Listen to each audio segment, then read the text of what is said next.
மதுரை மாவட்டத்திற்கு உட்பட்ட கள்ளிக்குடி ஊராட்சி ஒன்றிய அலுவலகத்தை அடுத்தடுத்து 3 கிராமங்களைச் சேர்ந்த பெண்கள் முற்றுகையிட்டதால் பரபரப்பு நிலவியது.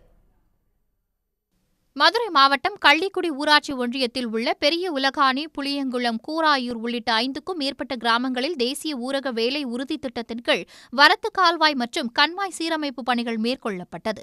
இப்பணிகளில் ஈடுபட்ட தொழிலாளர்களுக்கு காலதாமதமாக ஊதியம் வழங்கப்பட்டதுடன் பெண் தொழிலாளர்களின் ஏடிஎம் கார்டுகளை பணித்தள பொறுப்பாளர்கள் மற்றும் ஊராட்சி மன்ற தலைவர் ஆகியோர் கைப்பற்றி அவர்களின் ஊதியத்தை அபகரித்துக் கொண்டதாக குற்றம் சாட்டப்படுகிறது.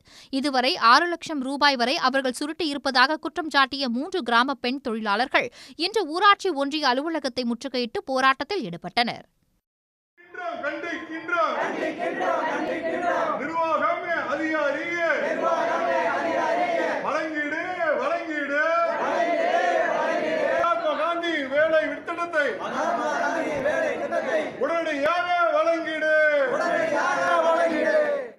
இதையடுத்து பெண் தொழிலாளர்களை சமாதானம் செய்த ஊராட்சி ஒன்றிய அதிகாரி பணித்தள பொறுப்பாளர்களை உடனடியாக பணியில் இருந்து நீக்கி புதிய நபர்களை நியமிக்க ஏற்பாடு செய்வதாக உறுதியளித்தார். உடனுக்குடன் செய்திகளை தெரிந்து கொள்ள சன் நியூஸ் பெல் ஐகானை கிளிக் பண்ணுங்க.